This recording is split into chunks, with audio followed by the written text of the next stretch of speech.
Hello and welcome to this first look exploring session, looking at our continuing journey, looking at the End Town play as compiled. It sort of makes no sense to call it the End Town play, as if it is a single artifact. It is not. It is a compilation manuscript made up of different sources, made to look like some kind of coherent mystery cycle, but it was not. It may contain bits of a coherent mystery cycle, but it also contains bits of individual separated plays, and that is what we are looking at. Today we are looking at the first 2/3 of a passion play, a specific passion play. So the writing style, the auspices of where this passion play comes from, it's very different from the earlier End Town text that we were looking at. This is very much a single event that happens once, 1 year possibly. It may have been done multiple times over many years in a semi-sequential fashion, but this is, as I say, a slightly different event to what the previous plays we were looking at may have been like, because, as I say, End Town is this weird composite text.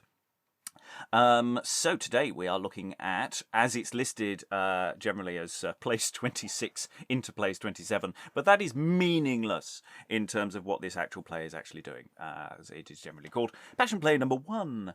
And as it is a passion play dealing on the journey of Christ to the cross, this is where these plays tend to move more heavily into an anti-Jewish sentiment. Explicitly, there may be some triggering text coming up, as well as the possibility of low-lying misogyny, as is sort of inherent in the nature of these materials to dance through. And there are a lot of parts. There are a lot of parts coming up here, especially as we also get quite a few disciples popping in.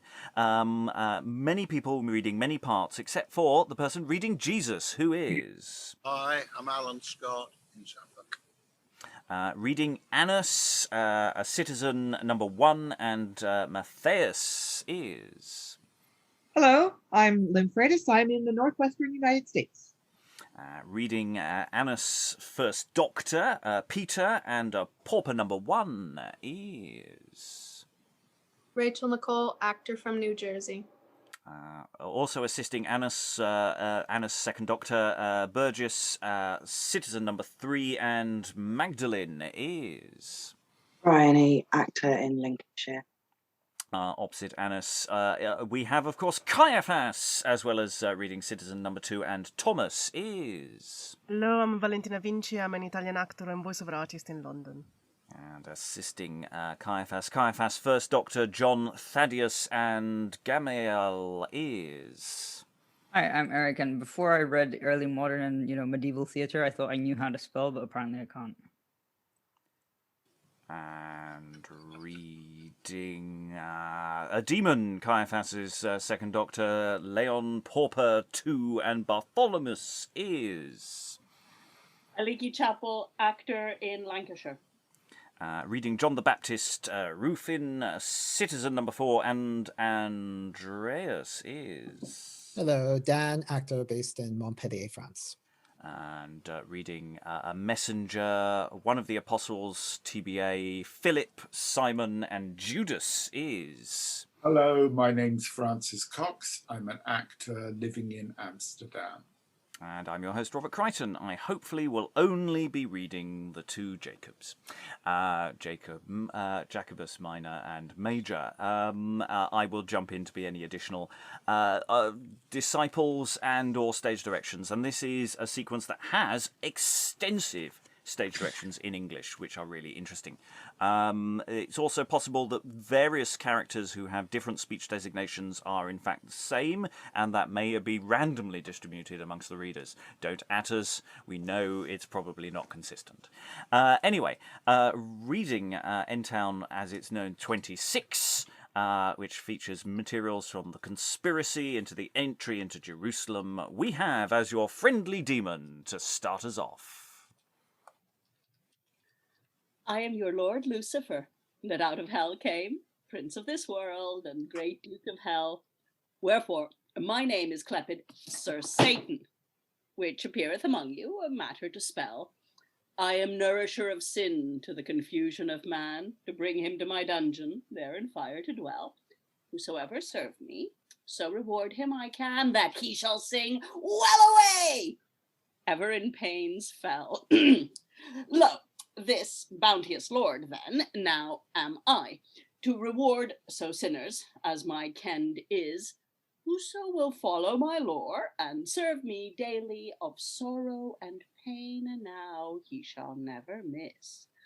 For I began in heaven, sin for to sow among all the angels that were there so bright. And therefore was I cast out into hell full low, notwithstanding I was the fairest and bearer of light. Yet I drow in my tale of though angels bright with me into hell. Taketh good heed what I say, I left but twain against one to abide there in light. But the third part come with me, this may not be said nay. Taketh heed to your prince, then, my people, every one, and saith what masteries in heaven I again there do play, to get 1,000 souls in an hour? Methinketh it but scorn, sith I won Adam and Eve on the first day. But now, marvellous mendis rennen in mine remembrance of one Christ, which is cleped Joseph and Mary's son. Thrice I tempt him by right subtle instance, after he fast 40 days against sensual might or reason, for all the stones to a mad bread. But soon I had conclusion. Then upon a pinnacle, that angels were to him assistant. His answers were marvellous. I knew not his intention. At the last to vainglory, but never I had mine intent. And now hath he 12 disciples to his attendants. To each town and city he sendeth him as beadles in diverse place to make for him purveyance. The people of his works full greatly marvels. Crooked, blind, and dumb, his work prevails. Lazare, that 4 days lay dead, his life recurred. And where I purpose me to tempt, anon he me assails. Model plain remission also he hath ensured. God's son he pretendeth, and to be born of a maid, and saith he shall die for man's salvation. Then shall the truth be tried, and no further be delayed, when the soul for the body shall make separation, and as for him that be under my great domination, he shall fail of his intent and purpose also. Be this text of hold, remember it to mine intention, quae in inferno nulla est redemptio. But when the time shall neareth of his persecution, I shall rear new engines of malicious conspiracy. Plenty of reprieves I shall provide to his confusion. Thus shall I false the words that his people doth testify. His disciples shall forsake him, and their master deny. Innumerable shall his wounds be, of woeful grievance. A traitor shall contrive his death to fortify. The rebukes that he gives me shall turn to his displeasance. Some of his disciples shall be chief of this ordinance, that shall fortify this term, that in trust is treason. Thus shall I venge by subtlety all my malicious grievance, for nothing may exceed my prudence and discretion. Give me your love, grant me mine affection, and I will unclose the treasure of love's alliance, and give you your desires after your intention. No poverty shall approach you for plenteous abundance. Behold, the diversity of my disguised variance, each thing set of true natural disposition, and each part according to his resemblance, for the sole of the foot to the highest ascension of fine cordovan, goodly pair of long peaked shoon, hosen enclosed of the most costious cloth of cranesson. Thus abide to a gentleman make comparison with 24 points of cheverel, the aglots of silver fine, a shirt of fine Holland, but care not for the payment, a stomacher of clear reins, the best may be bought. Thou, poverty, be chief, let pride there be present, and all those that reprove pride, now set him at a naught. Caddis, wool, or flockis, where it may be sought, to stuff withal thy doublet, and make thee of proportion, 2 small legs and a great body, though it rhyme not.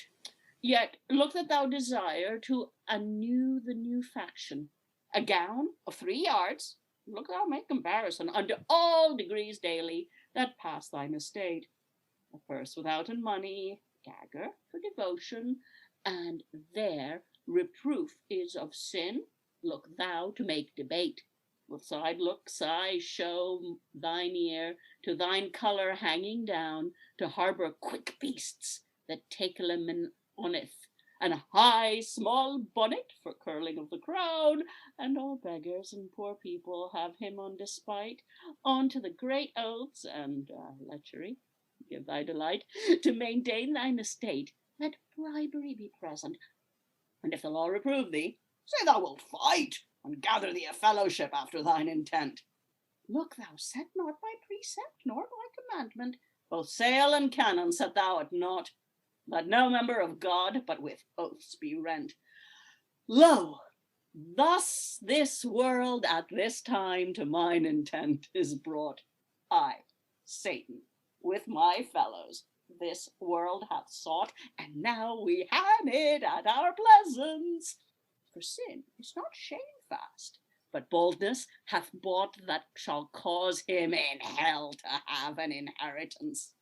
A beggar's daughter to make great purveyance, to counterfeit a gentlewoman, disguised as she can, and if money lack, this is the new chevisance with her privy pleasance, to get it of some man. Her collar splayed and furred with ermine, calaber, or satin, a sin to sell lechery to him that will buy, a sign to sell lechery to him that will buy, and they that will not buy it. Yet in now shall they hand, and tell him it is for love. She may it not deny. I have brought you new names, and will you see why? For sin, it is so pleasant to each man's intent.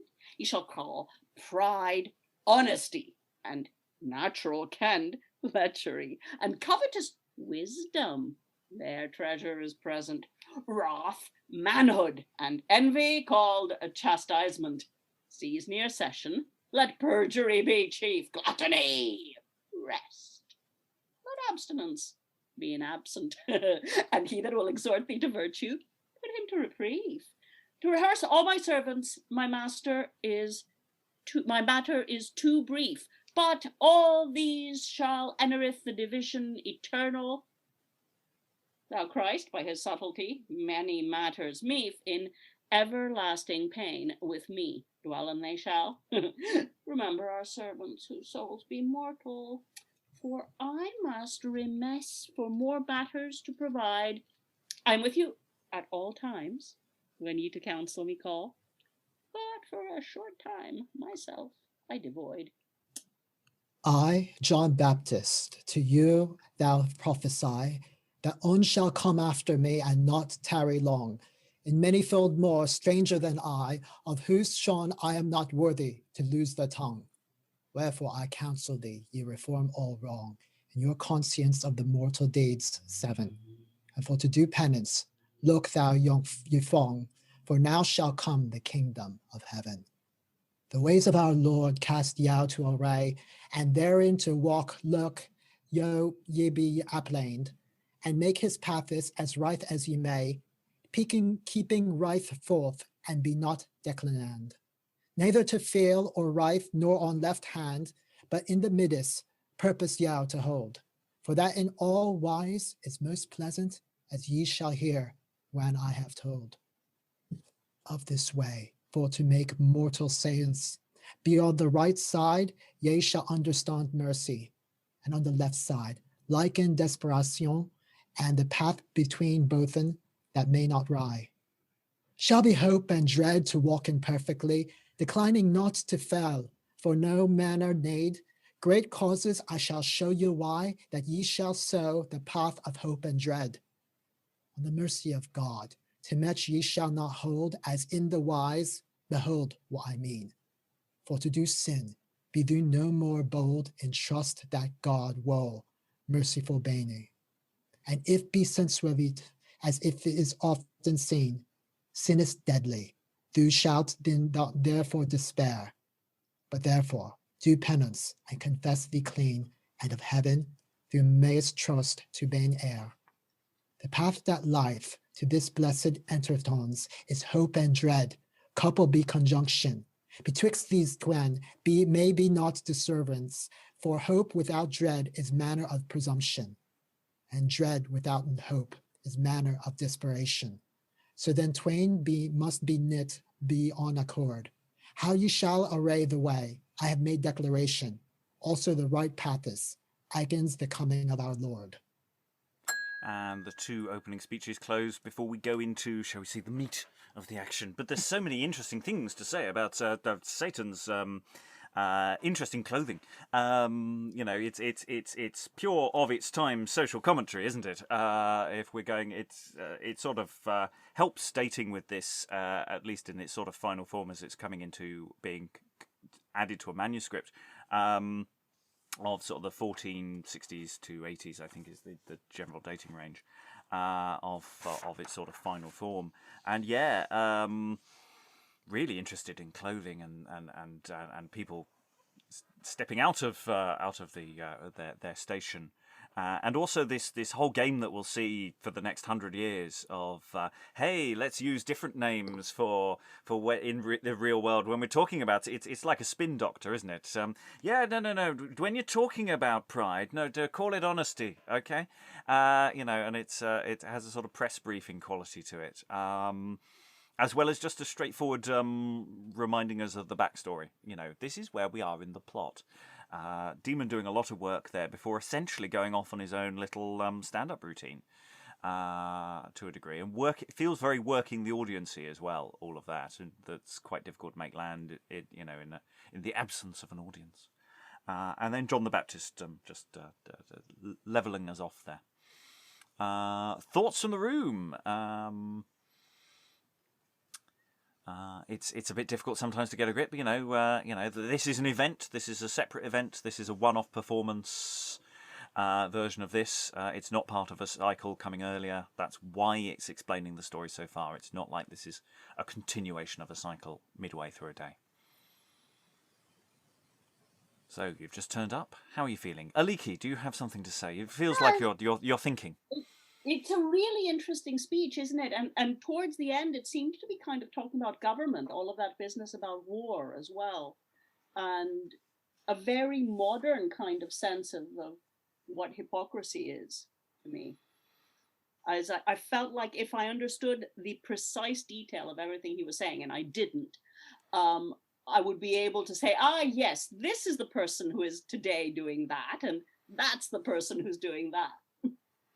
Yeah, I mean, there's an awful lot of detail about the clothing, etc., and the where you're feeling that okay, it's going to be very hard to get that across to the modern audience in that sense, which is a shame because it's historically really interesting. Other thoughts, Lynn? This stanza at the bottom of page 1, my page 1, is very odd. God's son, he pretendeth and to be born of a maid, and he saith, he shall die for man's salvation, and so forth. And at the end of this little passage, the demon says, he shall fail of his intent and purpose also. For be this text of hold remembered to mine intention. And that I think it roughly translates to whoever goes to hell will never be redeemed. So is the devil saying that God's plan isn't going to work, that Jesus isn't really the son of a maid, and he's going to try to redeem mankind, but it's not going to work? And that's weird for Satan to be claiming, because in most in the figurations of Christian mythology that I'm familiar with, Satan has a kind of foreknowledge too, that he knows. the truth. It doesn't seem to be for quite a few of these mystery plays. It does seem that that's the narrative of the reason for the temptation is to go, hang on, let's see if this guy can do, who this guy is. Is this real? Is he the real deal? So it does seem that Satan, within a lot of these texts, isn't for certain, and there'll be more of this later on, I think. Has limited knowledge because, of course, in Milton, Lucifer knows that it's futile and he does it anyway. So he just kind of wants to get as many damn souls as he can. So that I just think that's very interesting. Like the people are thinking about how much does the side of evil know? Well, does God see him into any of the planning meetings? I suspect not.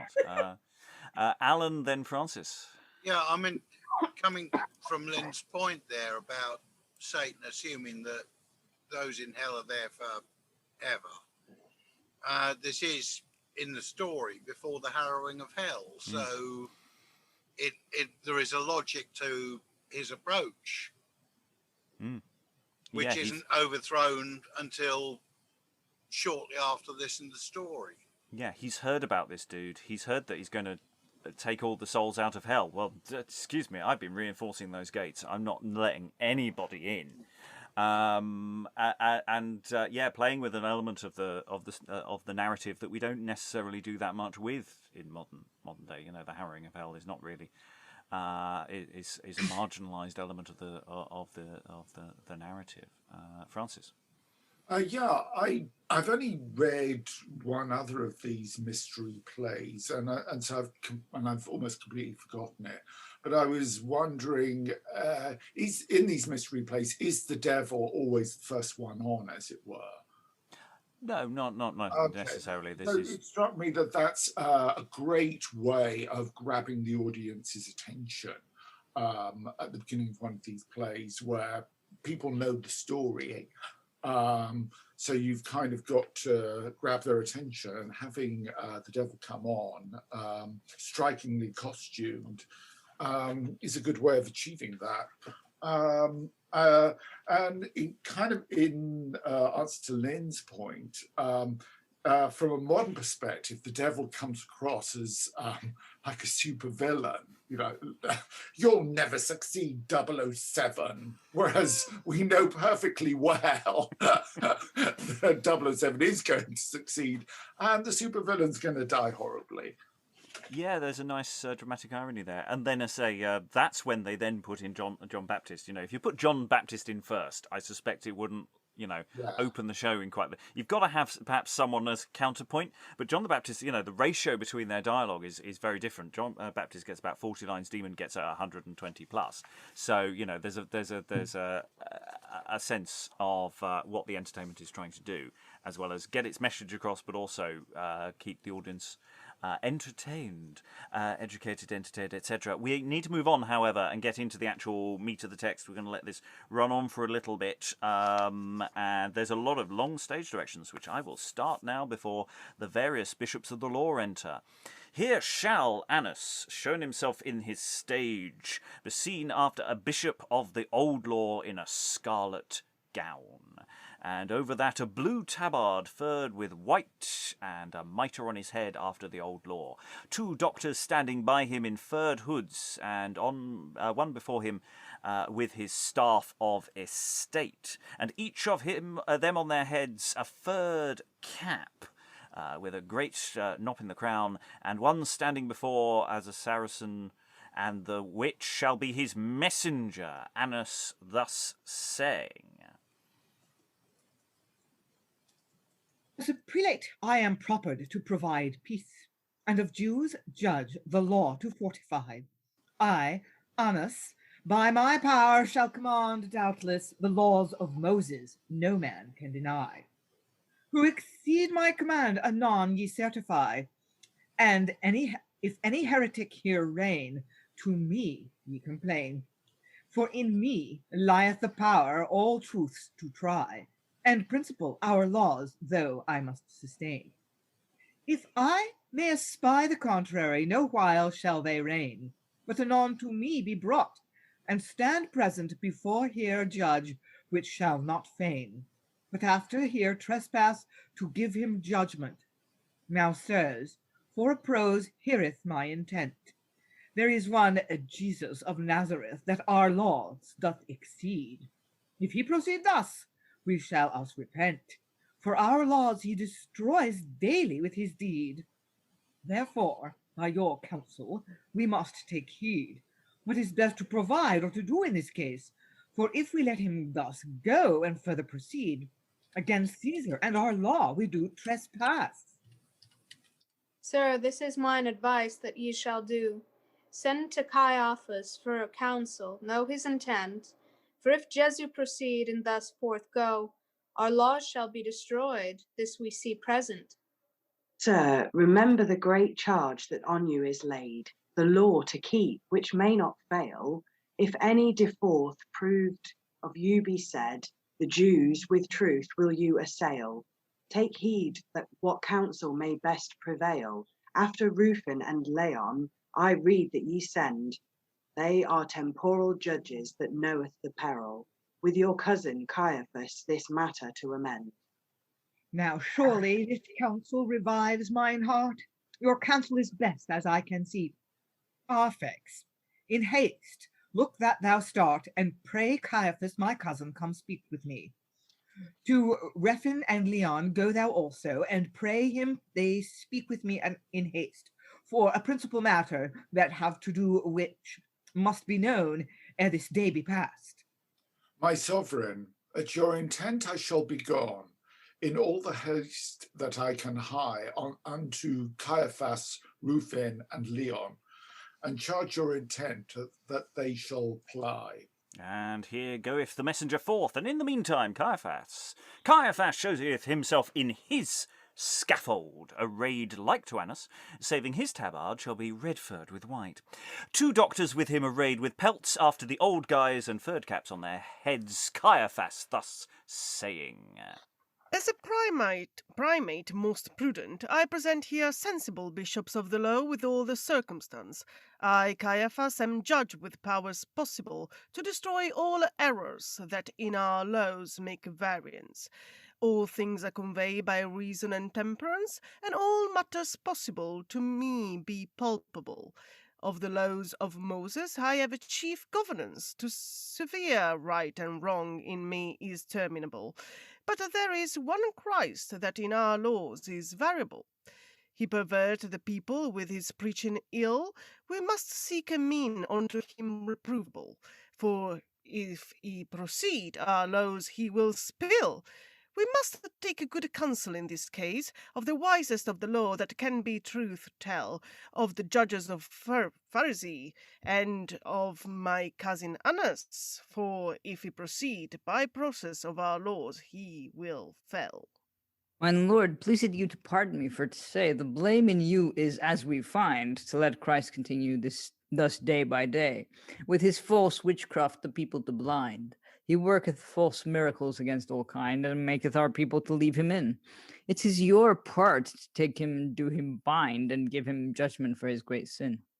Oh, forsooth, sir, of truth, this is the case. Unto our law ye done oppression, that ye let Christ from your pace, and will not done on him correction. Let Annas know your intention with priests and judges of the law, and do Christ forsake his false opinion, or into a prison let him be thrown. Well, sirs, ye shall see within short while. I shall correct him for his trespass. He shall no longer our people beguile. Out of mine danger he shall not pass.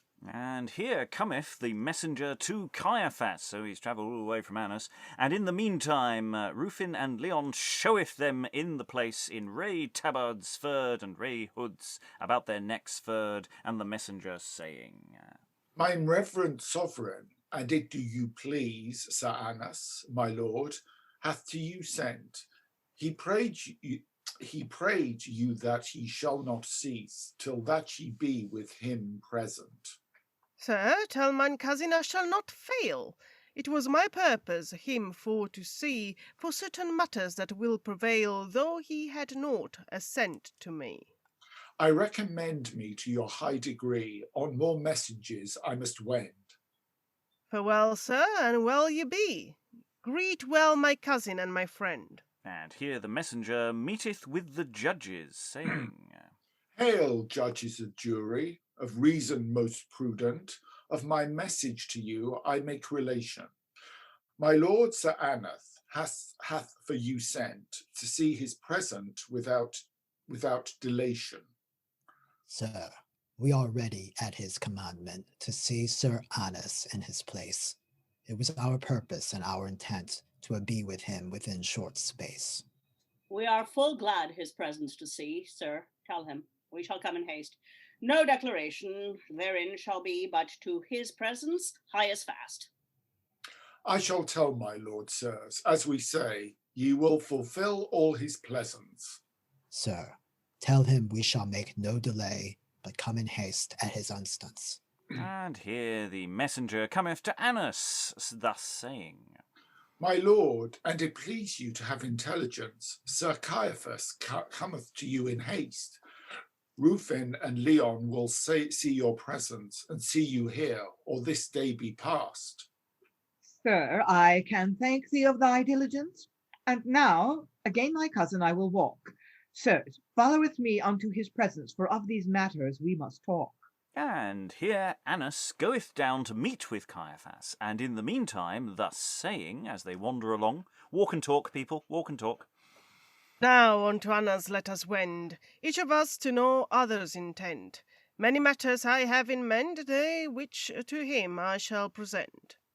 Sir, of all other thing, remember this case. Look that Jesus be put to shame. When we come present before Annas, we shall rehearse all his great blame. And here the bishops with their clerks and the Pharisees meet at the mid-place, and there shall be a little oratory with stools and cushions, clearly beseen, like as it were a council house. Annas thus saying, Welcome, Sir Caiaphas, and ye judges all. Now shall ye know all mine intent. A wonder case, sirs, here is befall, on which we must give judgment. List what we, after the case, repent. Of one Christ, that God's Son, some doth call him, he showeth miracles, and sith present that he is prince of princes all. The people so fast to him doth fall, by privy means as we espy, if he proceed, seen ye shall, that our laws he will destroy. It is our part this to deny. What is your counsel in this case? By reason, the truth here we may try. I cannot damn him without trespass, because he saith in every place that he is King of Jews in every degree. Therefore he is false, know well the case. Caesar is king, and none but he. He is an heretic and a traitor bold to Caesar and to our law certain, both in word and in work, and ye behold, he is worthy to die with meikle pen. The cause that we been here present to fortify the law, and truth to say, Jesus full near our laws hath shent, therefore he is worthy for to die. Sirs, ye that be rulers of the law, one Jesu ye must give judgment. Let him first be hanged and drawn, and then his body in fire be brent. Now shall ye hear the intent of me. Take Jesu, that workers all great shame. Put him to death, let him not flee. For then the commons, they will you blame. You work with witchcraft in each place, and draweth the people to his intent. Beware, ye judges, let him not pass. Then by my truth ye shall repent. Sirs, taketh heed unto this case, and in your judgment be not slow. There never was man did so great trespass as Jesu has done against our law. Now, brethren, then will ye hear mine intent? These 9 days let us abide. We may not give so hasty judgment, but each man inquire on his side, send spies about the country wide, to see and record and testimony, and then his works he shall not hide, nor have no power him to deny. His counsel accordeth to my reason. And we all to the same. And there we'll pause. We have quite a complicated sort of power structure here going on. We've got the priests at the top, we've got judges, we've got various different priest class going on here, discussing in a not unproblematic way the effectively the people, the general populace who are Jewish, of course, because everybody in this play until we meet Pilate is basically Jewish. And yeah, the priest class have a big problem because there's this guy called Jesus out there doing stuff they don't like. And yeah, they've got secret police. They've got methods. They have to arrange a meeting. So much of this is about how do you organize a meeting.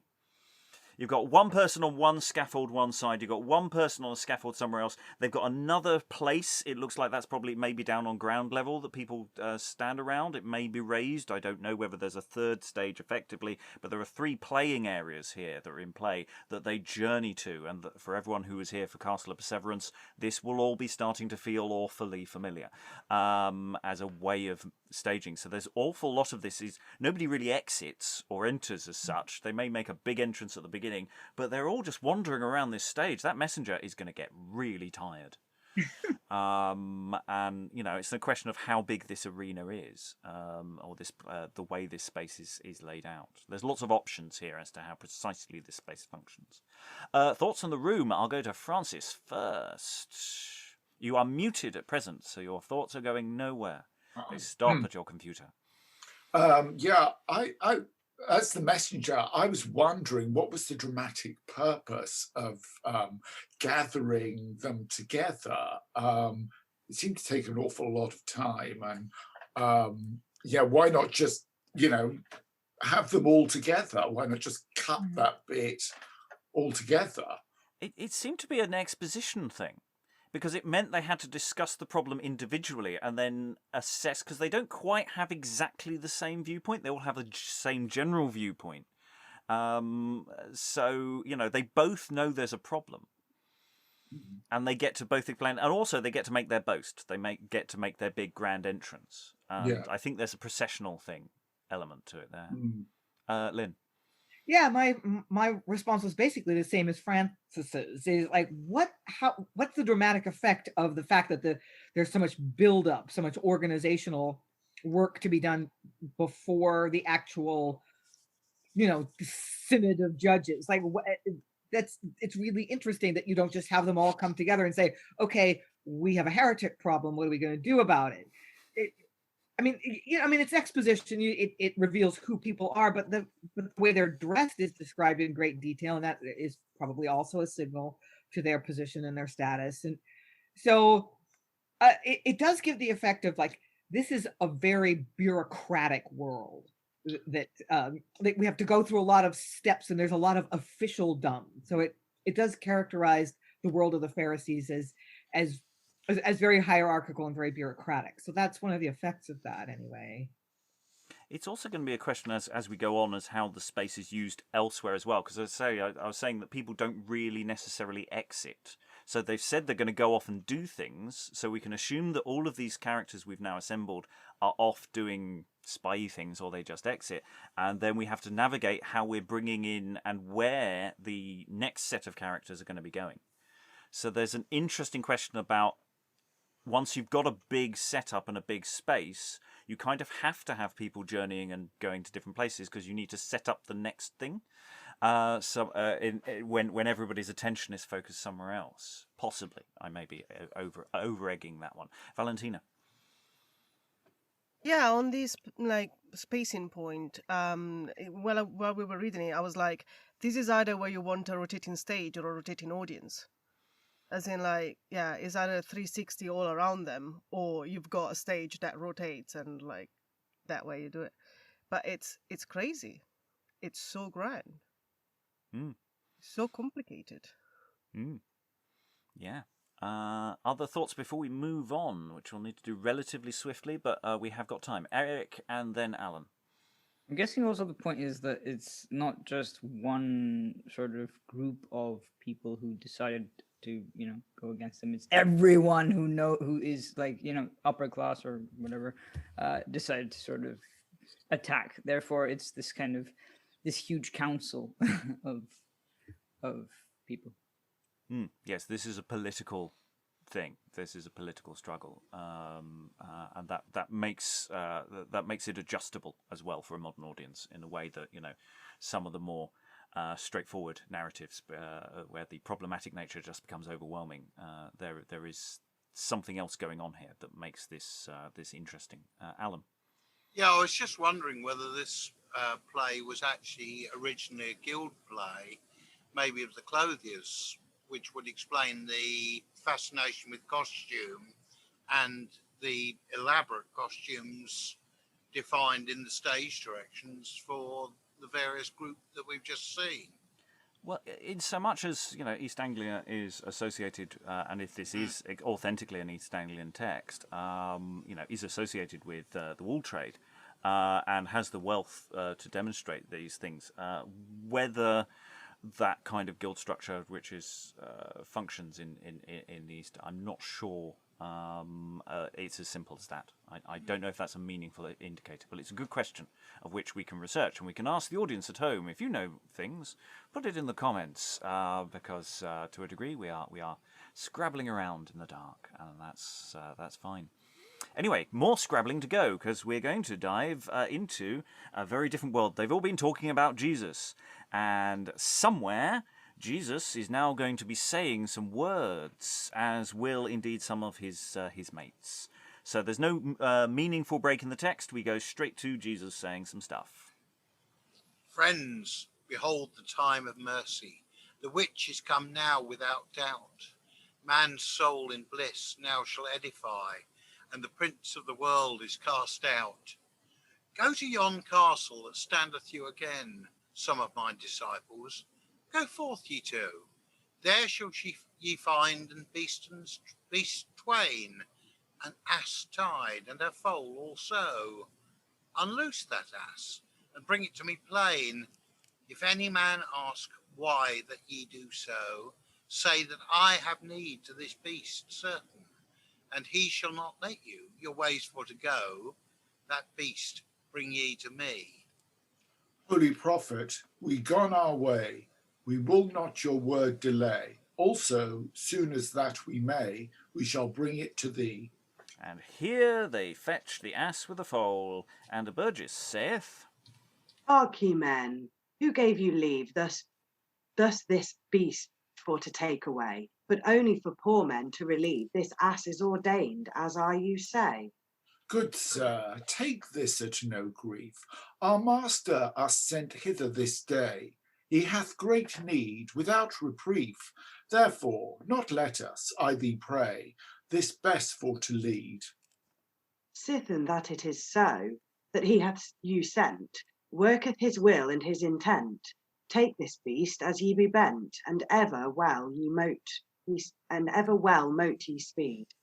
This beast is brought right now here low, holy prophet, at thine own will, and with this his cloth anon also, this beast's back we shall soon hill. Now mayst thou ride whither thou wilt go, thine holy purpose to fulfill. Thy beast for ready dieth thee to, both meek and tame the beast is still, and we be ready also. If it be pleasing to thy sight, thee to help anon forthright, upon this beast that thou wert dight, thy journey for to do. And here Christ rideth out of the place, and he will and Peter and John abiden still. And at the last, when they have done their preaching, coming up, they meet with Jesus. So some ass riding occurring, while some speechifying occurs. O ye people despairing, be glad. A great cause ye have, and ye can see. The Lord that all thing of naught mad is coming your comfort to be. All your languorous salven shall he. Your health is more than ye can wet. He shall cause the blind they shall see. the deaf to hear, the dumb for to speak. They that be crooked, he shall cause him to go in the way that Johann Baptist of prophesied. Such a liege came you never none to. Wherefore what he commandeth, look be applied, that some of you be blind, it may not be denied. For him that is your maker, with your ghostly eye ye shall not know. Of his commandments in you great negligence is espied. Wherefore deaf, fro ghostly hearing, clep you I how, and some of you may not go, ye be so crooked. For of good working in you is little abundance. 2 feet every man should have, and it were looked, which should bear the body ghostly most of substance. First is to love God above all other pleasance. The second is to love thy neighbor as thine own person. And if these twain be kept in perseverance, into the celestial habitation ye are able to gone. Many of you be dumb. Why? For ye will not redress by mouth your deeds mortal, but therein done perjure. Of the which, but ye have contrition, and you confess. Ye may not inherit heaven, this I you ensure. And of all these maladies ye may have ghostly cure, for the heavenly lech is come now for to visit. For the heavenly leech is coming now for to visit, and for payment he will show you no redreur, for with the love of your hearts he will be acquite.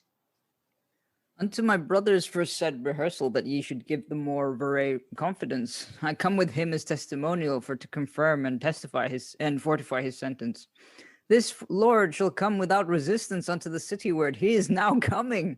Wherefore dress you with all due diligence to honor him as your maker and king.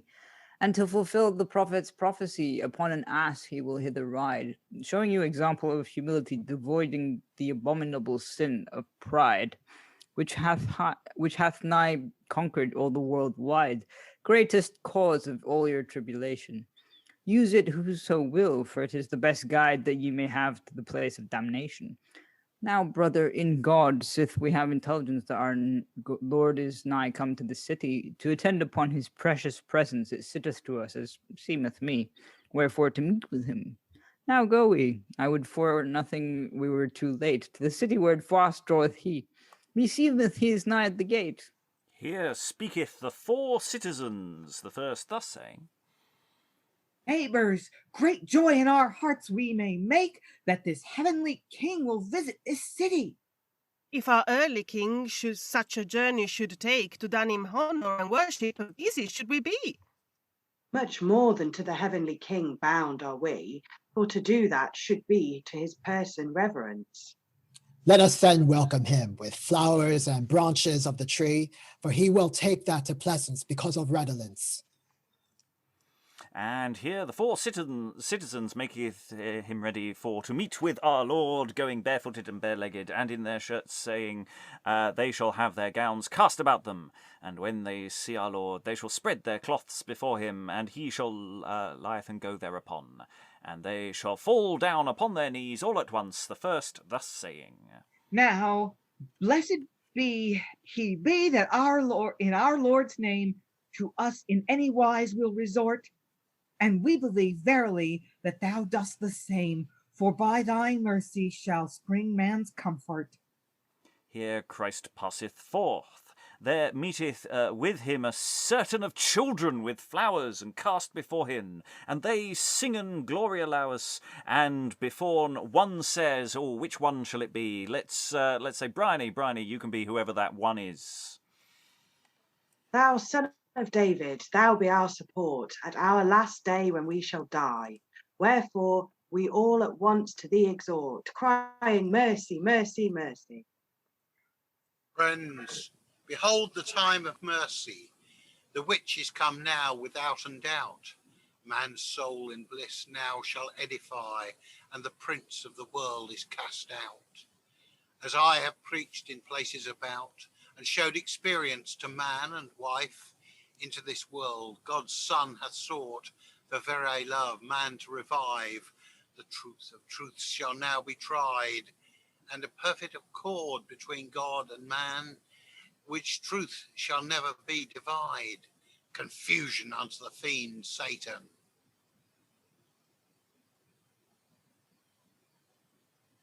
And we have a pauper steps forward out of the crowd. Thou son of David, on us have mercy, as we must steadfast believe in thee. Thy goodness, Lord, let us be nigh, which lieth blind here and may not see. Lord, let thy mercy to us be sure, and restore to us our bodily sight. We know thou may us well recure with the least point of thy great might. Believe hath made you for to see, and delivered you from all mortal pain. Blessed be all that believe on me, and see me not with their bodily eyne. Here Christ blesseth their eyes, and they may see, the first saying.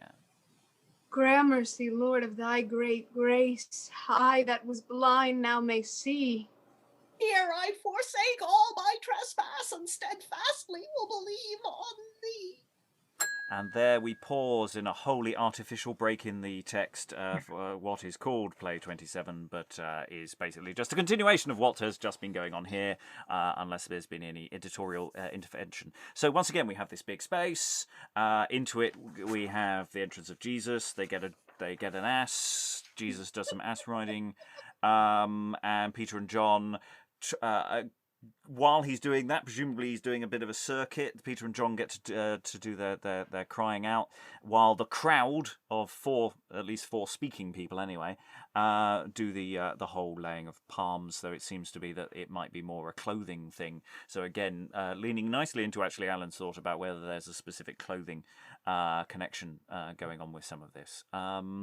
So, thoughts from the room about this. It's keeping that dynamism going. It's keeping the action moving around. We can assume maybe Caiaphas and Annas' people are wandering about as well, taking notes. I'll go to Francis first, currently muted, then Lynn, then Aliki. Francis, you're still muted. Zoom is acting funnily today. And anyway, what was all that commandeering of the ass all about? I didn't get that. Jesus sort of going, well, I'll have that ass over there. I mean, it seemed a bit out of character to me. I believe it's basically retconning a prophecy. So it's been prophesied that it will enter Jerusalem in an ass. I believe this is the case. And so this is the fulfillment of that. Whether that's because they cynically know that that's the thing they've got to do and that this has been sort of prepared. I don't think the text actually says that, by the way. That's just me being really cynical. But yeah, that's sort of what's going on there, that they're supposed to find that. That is from the source, as it were. Right. Lynn. Yeah, I'm just seeing lots of contrasts between this sequence and the one with the Pharisees, where the first set of characters very formal and very elaborately dressed and very ceremonial, and this you have ordinary people on the ground being excited. Emphasis on Jesus' humility. Him performing miracles. I mean, this is like sort of, very, just sort of very authentic and I can't think of the right word, but it's like here we are on the ground doing good, in very much in contrast to the authorities who are concerned with rules and power and prestige and they're really concerned with the letter of the law, not the substance of it. You get the feeling, and here is Jesus making the world a better place and dealing with ordinary people. I think the contrast is supposed to be quite striking. And it's, considering we had a lot of very good people yesterday, we were going, well, they're not desperately exciting. The evangelical quality to Peter's and John's speeching, a lot of that, it has a certain energy to it. You people despairing, be glad. It's not like, and here is some worthy things that these are energized people and energized characters. That's really interesting. Aliki. Well, that leads really nicely into what I was going to say, which is that this is really energizing of the audience. Up until then, they were sort of flies on the wall in private meetings. But this is direct address to the crowd. Both apostles are going, hey, you, and they're talking to the audience. And then Jesus is talking to the audience. And that performers come out of that audience to speak doesn't undermine that. It underlines they're speaking for us, for the people of the city. Mm. Yeah, and you know that whole conceit of the staging works in that way, and we're feeding into that, and we get a donkey or an ass, going out, that's going to be, that'll please the kiddies. I doubt then they would have cared. Anyway, Eric. I'm just wondering if the whole sort of, hey, fetch the donkey kind of thing is actually just like sort of, in the same way we have music cues, sort of, hey, there are trumpets, I hear trumpets, like sort of bring on the props. Have you got the ass ready? Pretty much. Maybe, yeah, it's kind of, some place do that. Mm. Wake them up backstage. Yeah. Well, I say, especially in a large space where there might not really be a defined backstage. I mean, that's the thing, is you've got to make sure, you've got to wrangle an animal as well. We can assume this is live. We're adding this to our collection of horses. I'm gonna pull it within that range of various quadrupeds that we have available. Anyway, hold on to any thoughts you have. We're going to go into the next sequence. It's been separated as play 27. It's not. It's basically just continues. And after, there might be some missing material at any point in this text. But we effectively just have Jesus changing the tone here. Here Christ proceedeth on foot with his disciples after him. Christ weeping upon the city, thus saying. O Jerusalem, woeful is the ordinance of the day of thy great persecution. Thou shalt be destroyed with woeful grievance, and thy royalty brought up to true confusion. Ye that in the city han habitation, they shall curse the time that they were born.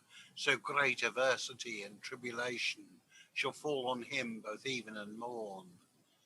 They that han most children soonest shall wail, and saying, alas, what may this mean? Both meat and drink suddenly shall fail. The vengeance of God there shall be seen. The time of coming his woes shall be, the day of trouble and great grievance. Both temples and towers they shall down clean. O city, full woeful is thine ordinance. Lord, where wilt thou keep thy mondi? I pray thee now let us have knowing, that we may make ready for thee to serve without letting. To provide, Lord, for thy coming with all the obedience we can attend, and make ready for thee in all thing. Into what place thou wilt ascend? Sirs, goeth to Zion, and ye shall meet a poor man in simple array, bearing water in the street. Tell him I shall come that way, unto him meekly. Look that ye say, that his house I will come till. He will not once to you say nay, but suffer to have all your will. At thy will, Lord, it shall be done. To seek that place we shall us hie. In all the haste that we may go, thin commandment never to deny. Here Peter and John go forth, meeting with Simon the leper, bearing a can with water. Peter thus saying, Good man, the prophet our Lord Jesus this night will rest within thine hall, and message to thee he hath sent us, that for his supper ordain thou shall.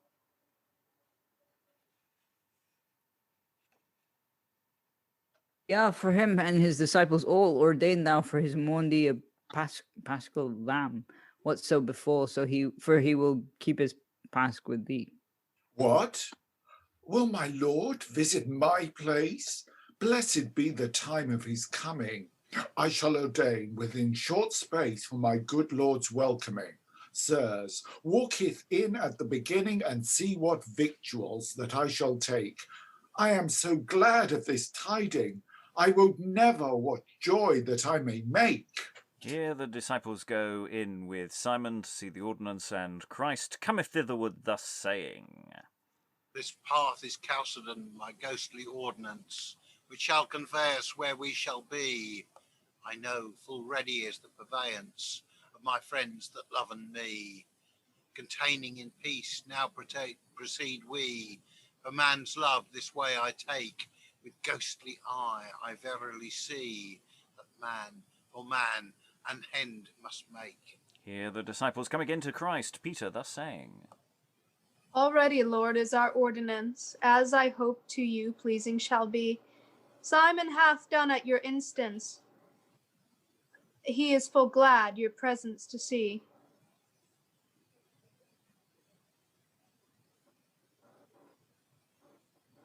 Sorry, I lost my place in the script. All thing we have, Lord, are at our pleasing that longeth here. Mondi will with good cheer. When he heard of your coming, great joy in him then did appear. And here cometh Simon out of his house to welcome Christ. Gracious Lord, welcome thou be. Reverence be to thee, both God and man. My poor house that thou wilt see, which I'm thy servant as I can. There, joy of all joys to thee is sure. Simon, I know thy true intent. The bliss of heaven thou shalt recure. This reward I shall thee grant present. Here Christ entereth into the house with his disciples, and eats the paschal lamb. And in the meantime, the council house, before said, shall suddenly enclose, showing the bishops, priests, and judges sitting in their estate, like as it were a convocation, and a saying thus. Behold, it is not all that we do. In all our matters we profit not.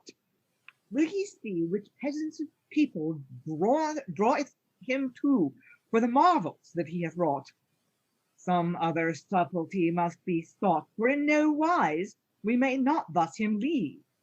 Then to a shrewd conclusion we should be brought, for the Romans then will us mischieve, and take our estate and put us to reprieve, and convey all the people at their own request, and thus all the people in him shall believe.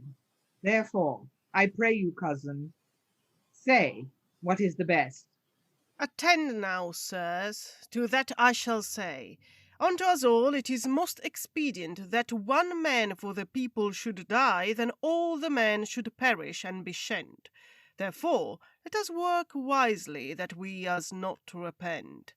We must needs put him on some false deed. I say for me, I had lever he were brent, that he should us all thus overlead.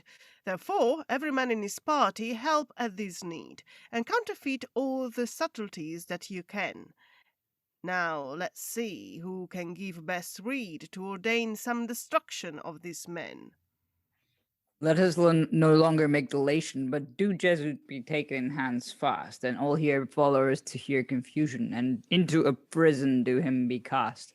Lay on him iron that will last, and for he hath wrought against the right, and sithen after we shall in haste judge him to death with great despite. For he hath trespassed against our law. Meseemeth this were best judgment. With wild horse let him be draw, and after in fire he shall be brent. Sirs, one thing myself heard him say, that he was king of Jews all. That is enough to do him die for treason to Caesar. We must it call. He said also to persons that I know that he should and might certain the great temple mightily overthrown, and the third day raised again. Such matters the people doth constrain to give credence to his works all. In heaven, he saith, shall be his reign. Both God and man he doth him call. All this day we should contrive what shameful death Jesu should have. We may not do him to much mischief, the worship of our law to save. Up on a gibbet, let him hang and be. This judgment, meseemeth it is reason that all the country may him see and beware by his great treason. Yet one thing serves, ye must espy and make right certain ordinance. Be what menace that ye may come him by, for he hath many followers at his instance. Sirs, thereof we must have advisement, and be accorded ere then we go. How shall we hang him at our intent? Some way we shall find thereto. And we're about to jump to a totally different area of the stage or the playing area once again. This play has a fascinating sort of filmic quality of just jump cuts, effectively, because it's just going from one place and now your focus has to go somewhere else. And all these things are happening simultaneously. I'm fascinated by that stage direction. I hadn't really noticed before that the council house area that we've mentioned earlier is unclosed. So, are there curtains? How is that working? Where does that live? How many playing places is the House of Simon the Leper? Is that one of the entrances that Caiaphas and Annas used at the beginning of the thing? How is this space being navigated in this original thing? We've got, again, lots of detail, but not quite necessarily all the detail. There's enough room for us to bustle in. Again, we're going from the people, we're going from Jesus being quite sad, some interesting mood swings going on there, to this, again, very small thing, to the conspiracy and false charges, and then the practicalities of how do you identify your suspect. Does anyone have any photo? Anyone done a decent sketch? How are you going to make sure you get the right man? Because, it does a lot of work. Thoughts from the room, Alan? Yeah, I mean, the one area that this seems to be at variance with my recollection of the biblical stories is that Christ does seem to feel very entitled in terms of, go and nick that ass from over there and go and tell so-and-so he's going to be giving us supper. I don't recall that in the versions of the Bible with which I'm familiar. Yeah, I seem to recall, because I have worked on this one before, that it is there. It's just how it's performed. The practical performing of it. Whether he actually gave instructions in that explicit way. Whether that's where that comes from. Aliki. Just very quickly, the donkey getting it sounds a bit harsh to us, but that he's riding a donkey is pretty humble. A grown man in good health would not be riding a donkey into a city. Yes, it is a bit of theatre in that sense within this bit of theatre. It's as much about myth making as anything else, because of course you're assuming the logic of the event is that the people in the city know that there's a prophecy involving someone entering in this fashion, and that means that he is the true Messiah. That's the sort of behind logic to what's going on here, even if it's not necessarily explicitly stated. But yeah, they're all getting themselves together for this nice little Passover supper. Alan again.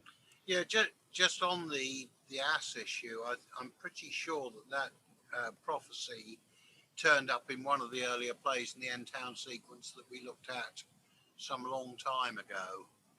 Probably when we had an earlier ass. And I can't remember which of the plays it was. I wouldn't be surprised if it's whenever we've had an ass earlier that it's got a name check. We had Balaam's ass, but I don't think that was the one that had that prophecy in it. Well, I know Mary did some riding on an ass earlier as well, so maybe it came around there. I do not know, but that may be something we can check later. Other thoughts about the scene that we've had there with the priests or other things, Francis? Yeah, like you, I noticed the different moods of the characters.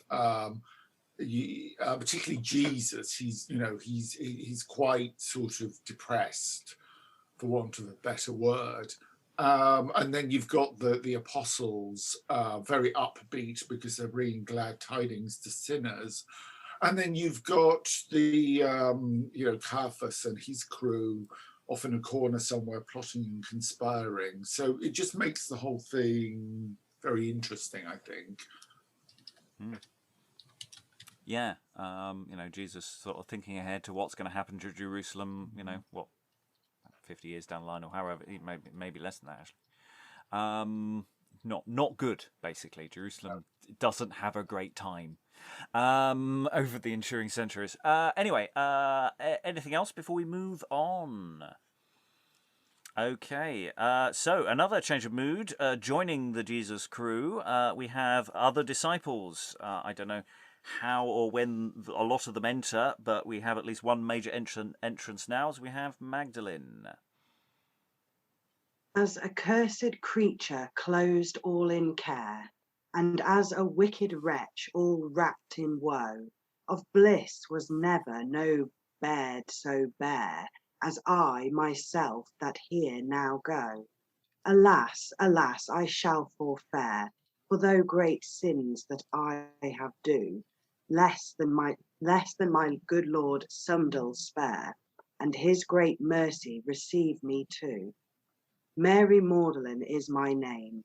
Now will I go to Christ Jesu, for he is Lord of all virtue, and for some grace I think to sow, for of myself I have great shame.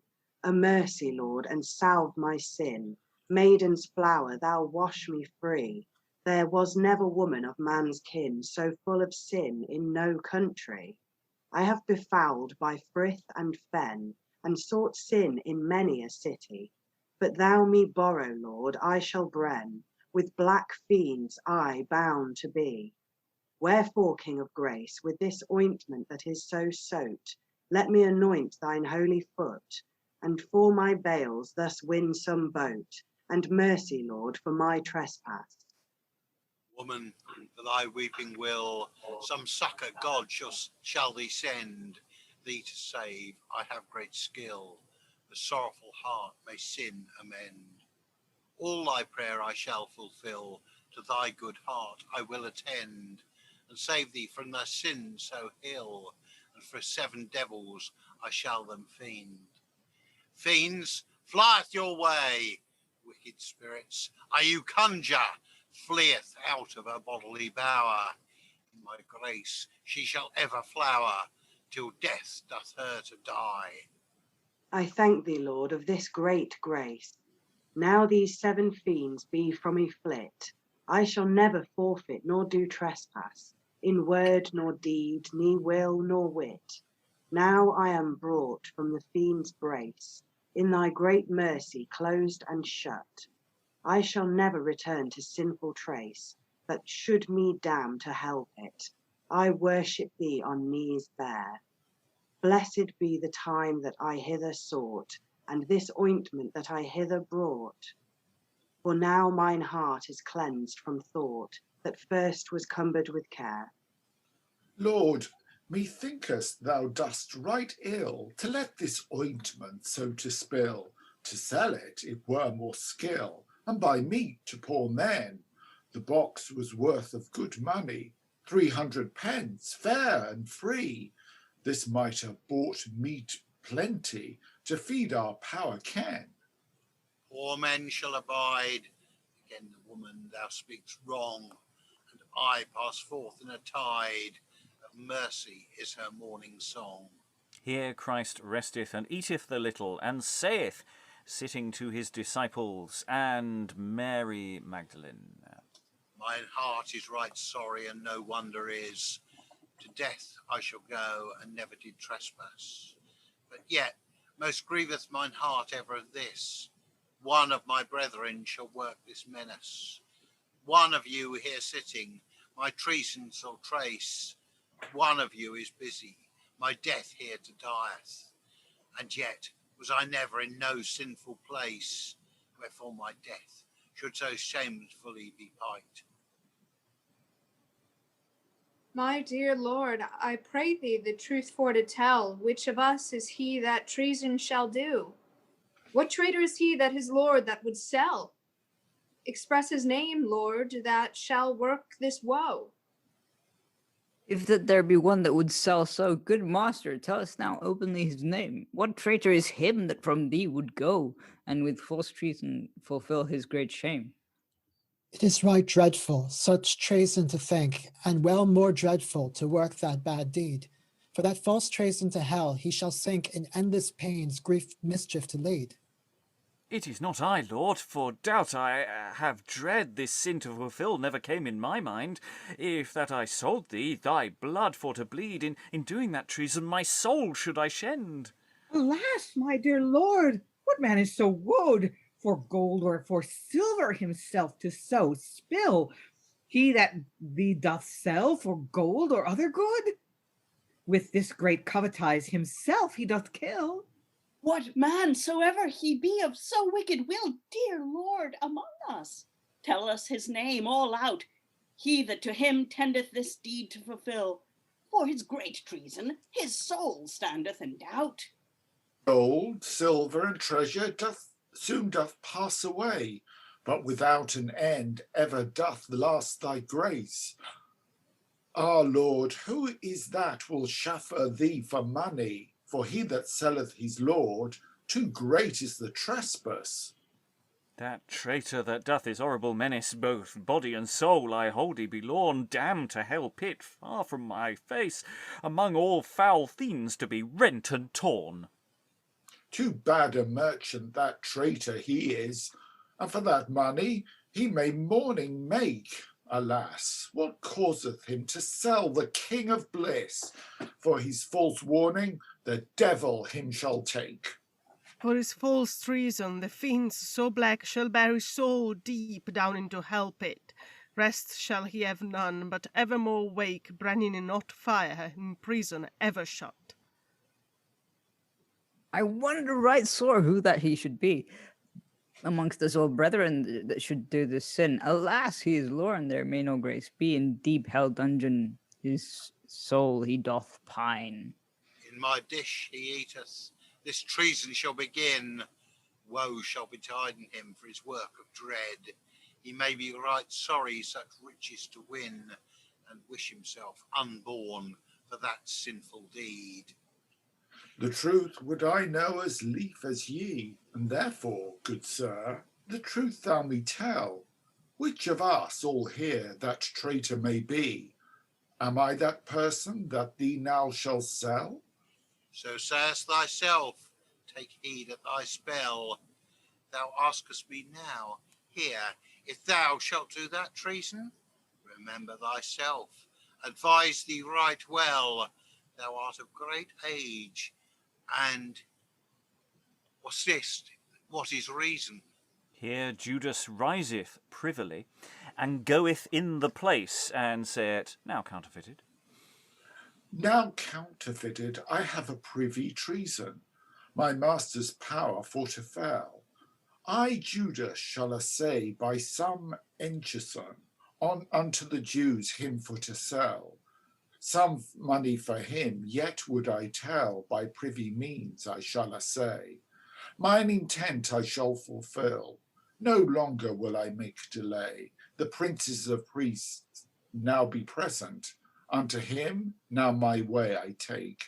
I will go tell on him mine intent, I trow full merry I shall him make. Money I will none forsake, and they proffer to my pleasing, for covetise I will with him wake, and on to my master I shall him bring. Hail, princes and priests that be present, new tidings to you I come to tell. If ye will follow mine intent, my master Jesu I will you sell, his intent and purpose for to fail. For I will no longer follow his law. Let's see what money that I shall tell, and let Jesu my master be hanging and draw. Now welcome, Judas, our own friend. Take him in, sirs, by the hand. We shall be both give and lend, and in every quarrel by thee stand. Judas, what shall we for thy master pay? Thy silver is ready, and we accord. The payment shall have no delay, but be laid down here at a word. Let the money here down be laid, and I shall tell you as I can. In old terms, I have heard said that money maketh schapman. Here is 30 pence of silver rife. Fast knife within this glove, and we may have thy master this knife. This shall do have in all our love. Ye are reasonable chapmen to buy and sell. This bargain with you now I shall make. Smith up, you shall have all your will, for money I will none forsake.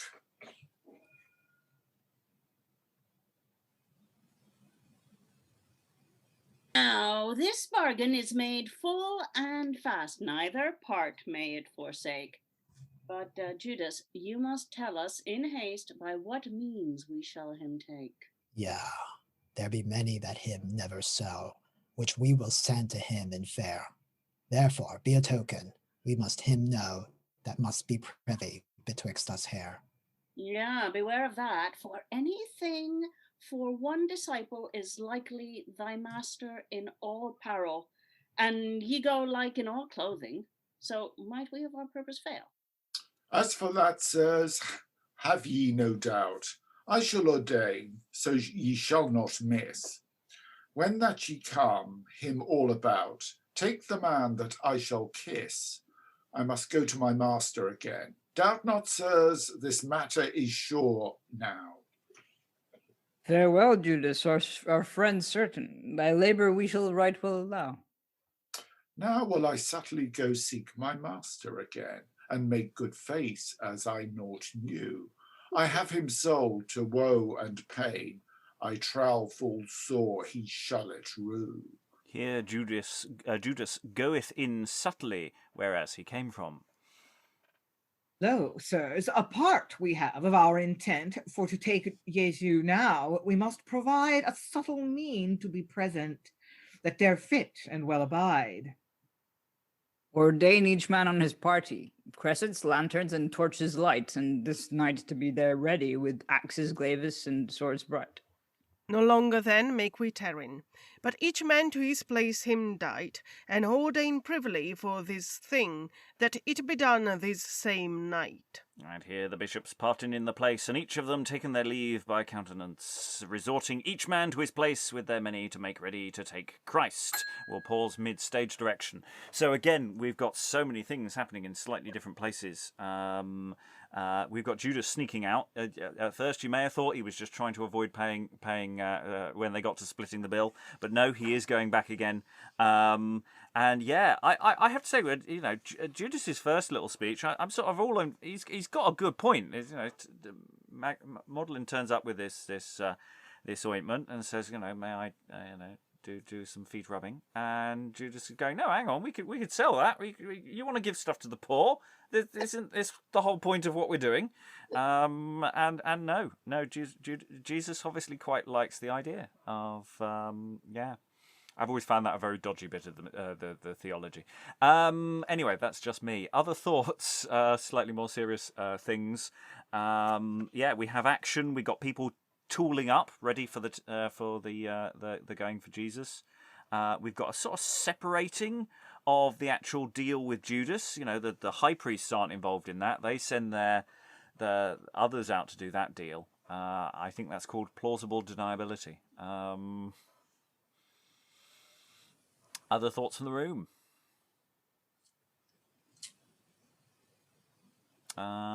Eric, then Alan. There's a part of me going like the way it's set up with like, oh, who is it? Who is going to betray our master and so on. It feels very sort of Agatha Christie-ish, very like, you know, one of us.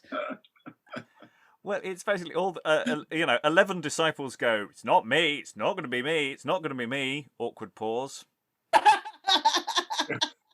Jesus starts speaking. Judas says nothing. And then he has a separate private conversation, you know. Who ordered the hot cross buns? Okay. Sorry, it's an old joke. I think it's Bill Bailey. Lynn. Yeah, I want to flip back to the episode of the ointment, which I don't know how many of the Synoptic Gospels that's in, but it is a really interesting little vignette. And later, Christians seem to be really interested in it. Like, what's going on here? I think it's something that fascinates Christian thinkers, and I think it is kind of consistent with the Abrahamic tradition, with the Mosaic tradition. If you think back to the 10 Commandments, the first 3 commandments are about religious practice. Thou shalt have no God before me, and no idols, and and the Sabbath day. So the top 3 commandments are not about practical how to live with other human beings. It's about spiritual practice. And then you don't want to kill people, and you don't want to lie, and you don't want to steal, and you don't want to have it off with your neighbor's wife, and so forth. So so I think this is a version of that yes, doing the right thing on the ground with your fellow humans is important, but you have to have the spiritual foundation, and treating your Messiah with reverence is part of that, is part of that spiritual practice. So you've got to have faith, and you've got to have works. You've got to have a spiritual foundation, and you've got to have Christian practice at the same time. I think that's why that episode is so interesting to Christian thinkers.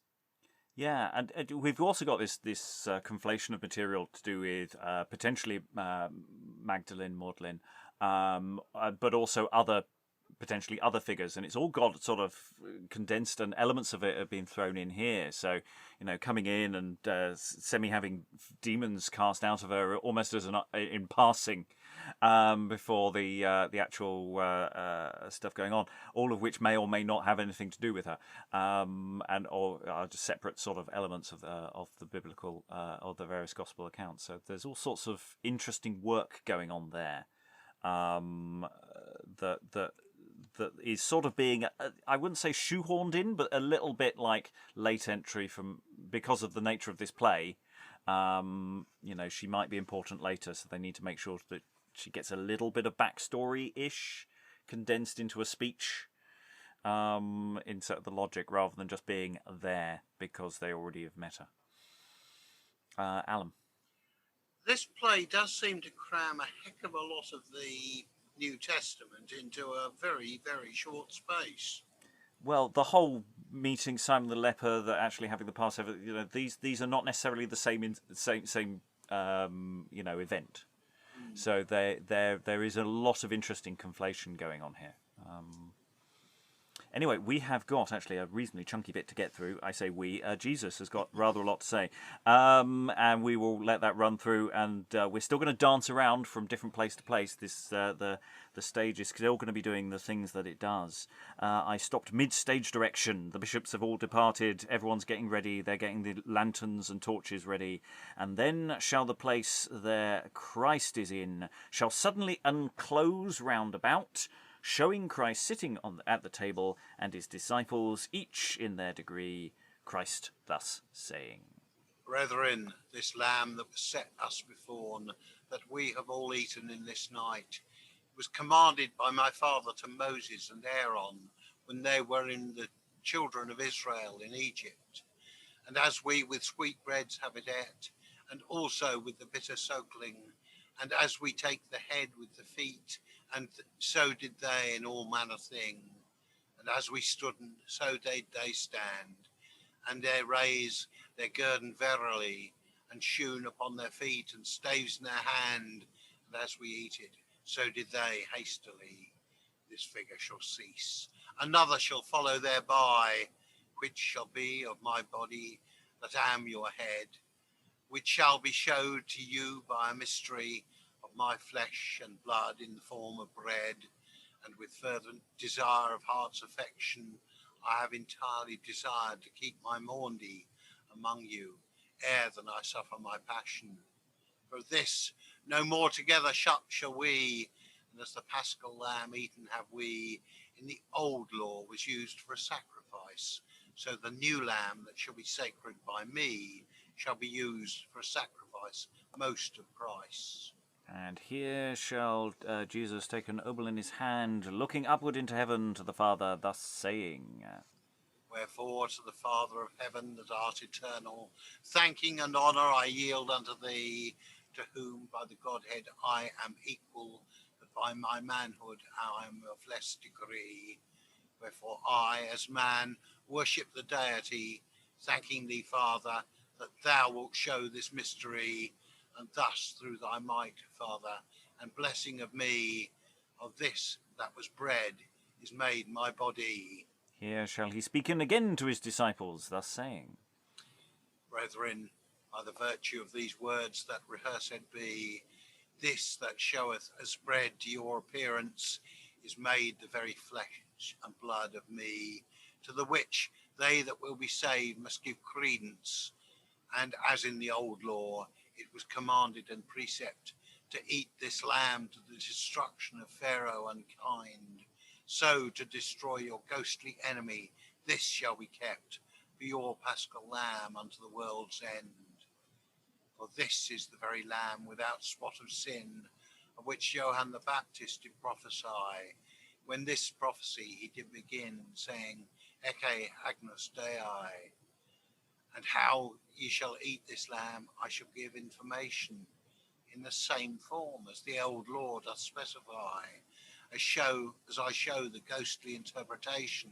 Therefore to that I shall say you with wits look you reply. With no bitter bread, this bread it shall be, that is to say, with no bitterness of hate and envy, but with the sweet bread of love and charity, which fortifieth the soul greatly.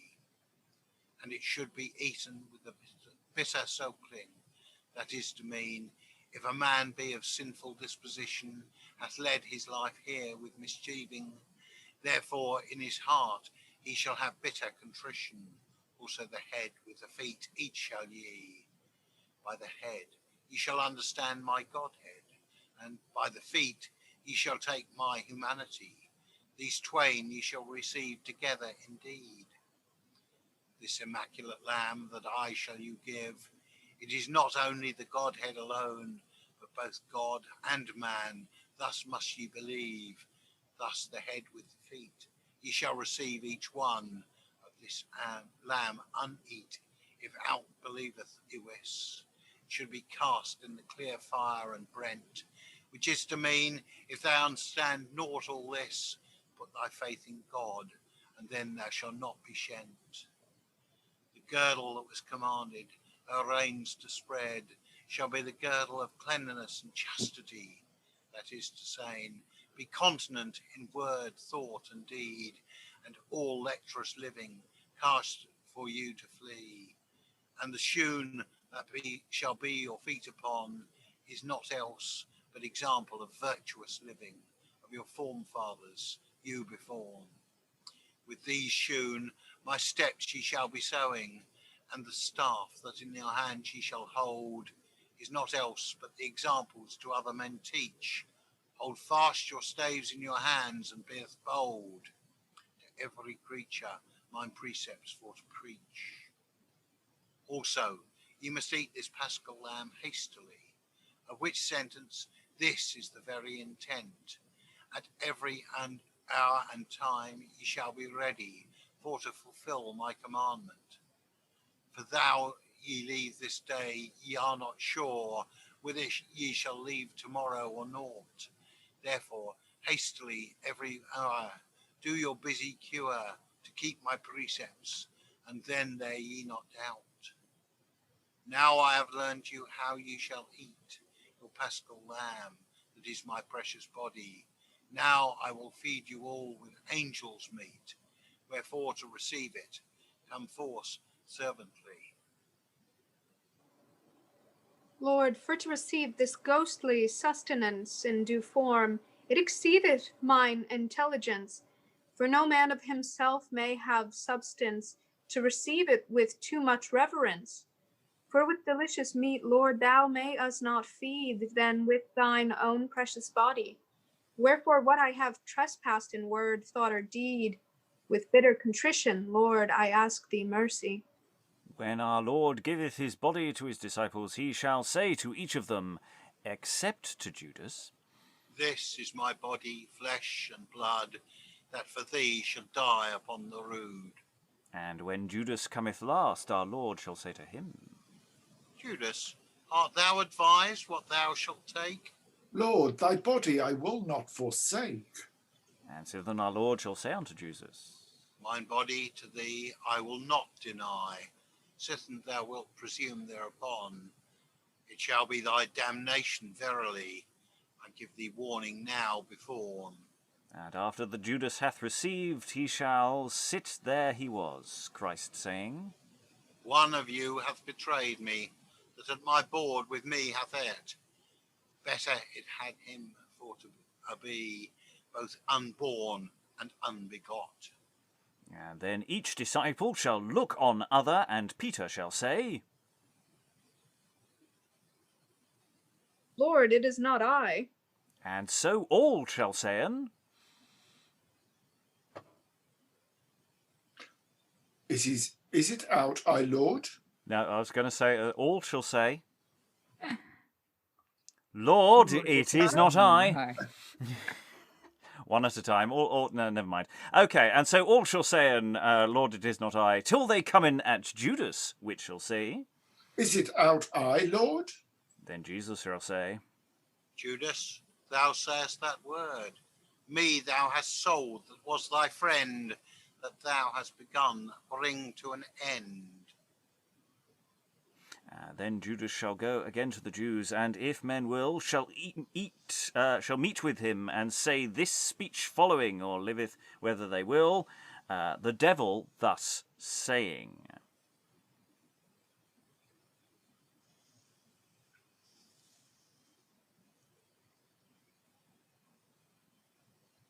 We're having some demon problems. I am having some demon problems. I didn't highlight the last demon speech. Anyway, so he's betrayed Jesus. Potentially other material might have lived here, but if it didn't live here, this happens. Ah, Judas, darling mine, thou art the best of me that ever was bore. Thou shalt be crowned in hell pain, and thereof thou shalt be seeker forevermore. Thou hast sold thy master, and eaten him also. I would thou couldst bring in him to hell every dell, but yet I fear he should do there some sorrow and woe, that hell shall cry out on me that sell. Sped up thy matter that thou hast begun. I shall to hell for thee to make ready. Anon thou shalt come, where thou shalt one in fire and stink shall sit me by. Now the Son of God clarified is, and God in him is clarified also. I am sorry that Judas hath lost his bliss, which shall turn him to sorrow and woe. But now, in memory of my passion, to be partable with me in my reign above, ye shall drink mine blood with great devotion, which shall be shed for man's love. Take this chalice of the New Testament, and keepeth this ever in your mind. As oft as ye do this with true intent, it shall defend you from the fiend. Then shall the disciples come and take the blood, Jesus saying, This is my blood, that for man's sin out of my heart it shall run. and the disciples shall set them again where they were, and Jesus shall say, Take heed now, brethren, what I have do. With my flesh and blood I have you fed. For man's love I may do no more. Wherefore, Peter, and ye every one, if ye love me, feed my sheep, that for faith of teaching they go not wrong, but ever to him taketh good keep. Giveth him my body as I have to you, which shall be sacred by my word, and ever I shall thus abide with you into the end of the world. Whoso eateth my body and drinketh my blood, holy God and man he shall me take. It shall him defend from the devil wood, and at his death I shall him naught forsake. And whoso not eat my body, nor drink my blood, life in him is never a dell. Keep well this in mind for your good, and every man save himself well. Here Jesus taketh a basin with water, and totally girded about him, and falleth before Peter on his one knee. Another example I shall you show, how ye shall live in charity. Sit here down at words few, and what I do ye suffer me.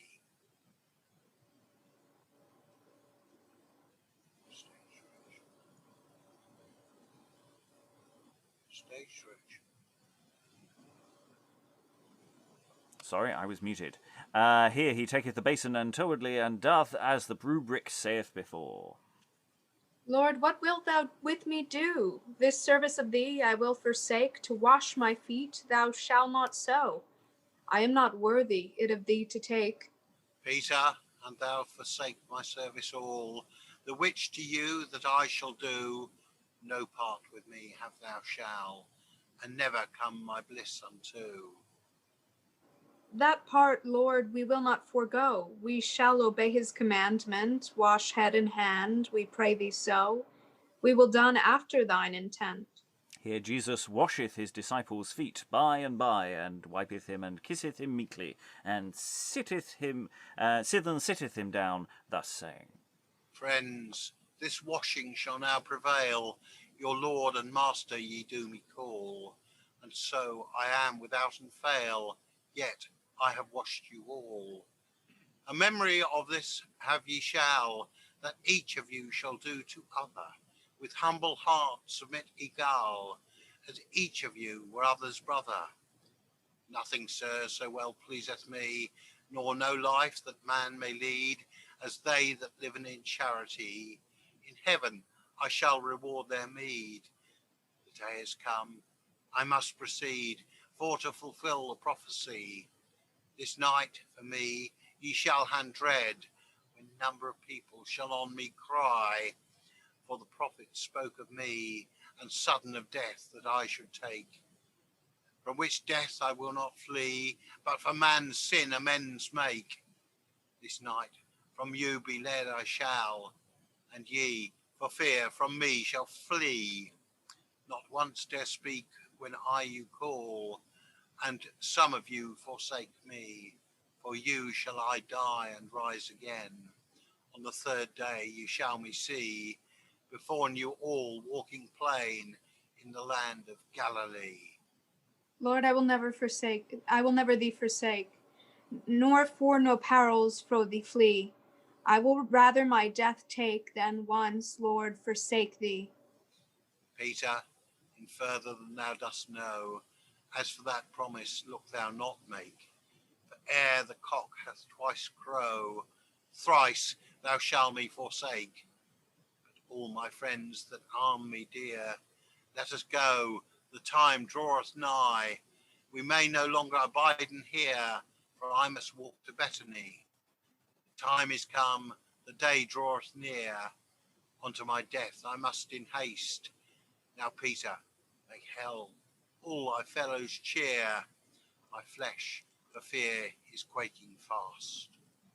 And thus ends the entirely artificial definition of when the play ends. So that's the end of what is labelled as play 27. And yes, it is a exposition of the central ritual in Christian worship, and it goes through all of it, and it has washing of feet as well. It is a lengthy still point in the centre of this play. Or near centre of this play, and you can't rush it. I know this from experience. You can try, it doesn't work. You can speed it up a bit by getting the disciples to wash each other's feet, but you can you can't eliminate the nature of what is going on there. And of course, it is longer in the sense that there's bits of text that isn't repeated in the manuscript, in the sense of they say the same thing to each other 11 to 12 times, depending on which bit of the ritual and who's in the room. Interesting question about the options of whether Judas is going off again to continue being some of the elements of the going again to when the demon speaks, whether he actually exits at that point and sort of is caught mid-stride by the demon going, aha, I've got you, at that moment. It's really interesting, that. Thoughts from the room. Rachael? No, moments like that where this play takes on that repetitive this repetitive movement, or the repetitive affirmations. I wonder if this is supposed to be like sort of meditative, not like, it's not the type of thing that I think fits in a more modern show, but I think if this was put on by like, a church or for some religious purpose, that those moments would have worked. the "not I, Lord" or something, or it just gives that moment of reflection for a religious audience. It is a ritual, I mean, in that sense. But, I mean, it does also have a dramatic purpose. He keeps telling them that he's going to die, and there's this sort of, bad things are going to happen. And there is the sense that the disciples just don't actually pick up on, this really is happening now, ness to it all. Francis? Yeah, I just wanted to say, I remember from my childhood with my Catholic upbringing, which I keep going on about, the Christian liturgy is very repetitive. Yeah, absolutely, and it does still function even in a more secular society. The nature of the scene still holds together if you do it with the right intent. But yes, there's always and we have just gone from a motion of relative activeness to and presumably into a moment of more relative activeness. So it's not like the whole play is like this. So I think it's earned the right for a still point, which is an important balance. Alan, I think. Yeah, I don't know how far you modernised that section there, but it was giving me incredible resonances and flashbacks to my time as a chorister some 50 plus years ago. A Book of Common Prayer, in the Anglican set text as it was before the Rocky Horror version took over in the 70s. It is one of the most detailed Last Suppers that we have, and End Town, generally the texts that have been collected do really lean into the whole liturgical practice side of things. Some of the earlier ones, when we were looking at the Mary play, there's lots of ritual there as well, and music cues as well, and there might be more music. We've only had one explicit music cue in this, but that doesn't mean to say there aren't more. And that there isn't more potentially there. Just to note this, we are into extra time, so any thoughts you have are increasingly going to be final. I don't think I'll have time to go around the room, so do wave for final things. Rachael? No, just on those some of these repetitive bits, that these, the Bible just being so old is from just an I don't know, the shape of stories over time is what I'm trying to say, and that the more ancient that text, that they like to repeat things more, and that I don't know, I guess in that sense that this is a more updated religious material that keeps that kind of thing. And also about the repetitiveness, and that this is meditative, but I wonder if because people that can't read are more literal about things, that the repetition makes more sense for them. There's a part in Gilgamesh where they literally just tell you every step that he takes from place to place, and it makes, I guess, more sense if you can't read, because it's filling the literal space that somebody would cross, and maybe that those moments of repetitiveness make more sense to an audience that is less literate. Dan? I think that one always needs to keep in mind with these types of texts that these were oral texts. And so it is really imperative, if you were to, I just dropped into the box, and you can find this online for people who are interested in what the actual manuscript looked like. The transcription that is offered of this doesn't do the play justice, in the sense that the original manuscript will actually tell you with brackets what the rhyme scheme is. And so it really is, I think, for clear meaning to come across, especially with these types of plays that are repetitive and do follow a rhyme scheme, to actually follow that, because it's part of the play structure is really does give the shape to this entire play. It doesn't really lend itself well to a modernized reading of trying to act it naturally, unless you're really highly skilled at being able to hit the end of your verse lines. So it's a funny play, because it gives you super detailed stage directions, and it tells you, for example, there's a scaffold, or there's an actual raised stage here and there. So it's kind of a mix. It's a mishmash of telling the reader what you should see, as well as, well, also sort of giving you direction on how it should be played. But as Robert was saying, that about not trying to speed it up, it really is going for the poetry in this, because it's an oral play, and yeah, it's a very highly detailed play. It's got lots of costumes and lots of properties, but if you're going to do a medieval play, I would always say really err on the side of trying to, I guess, get the rhythms of the verses there. I'm not sure that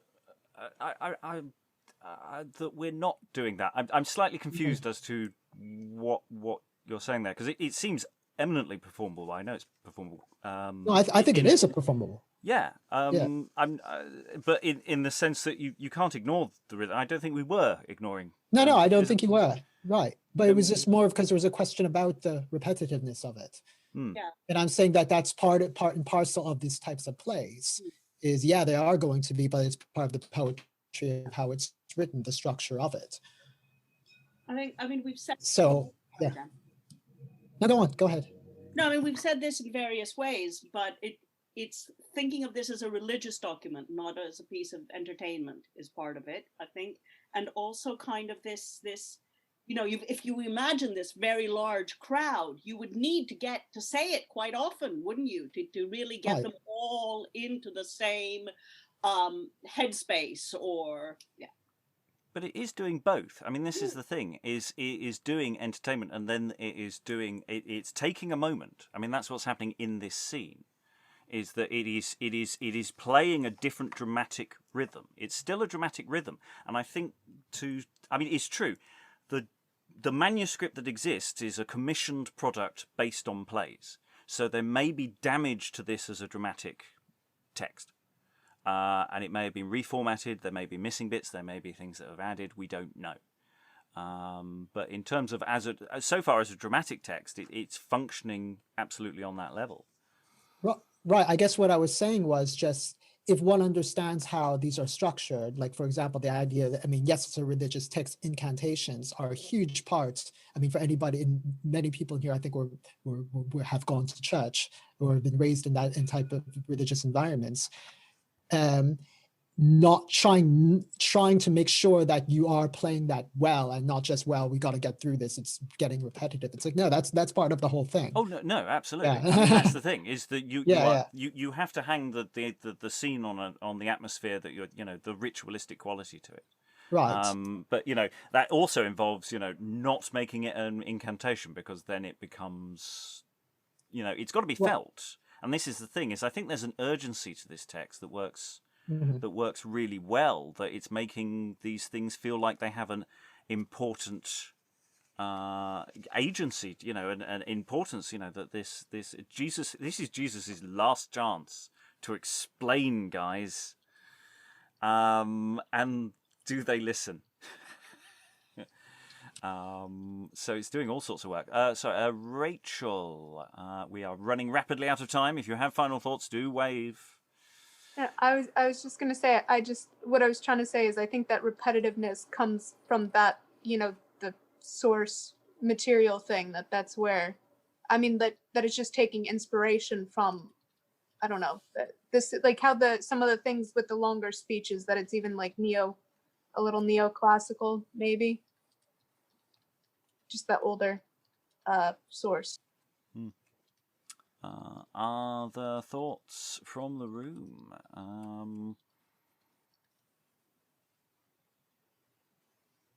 Especially for those who were here for much of the rest of the week, and the differences and similarities I've been finding with this and Castle of Perseverance is fascinating, in the sense that this is a much more dynamic text.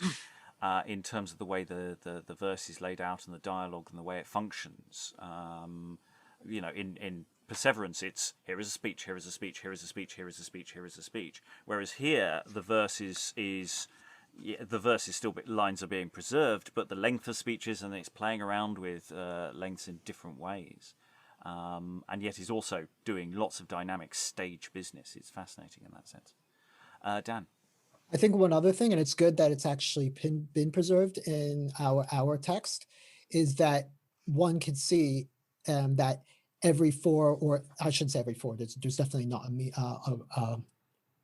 a definite structure to it, but they have been breaking up into units where you'll see a couple of spaces before a new unit.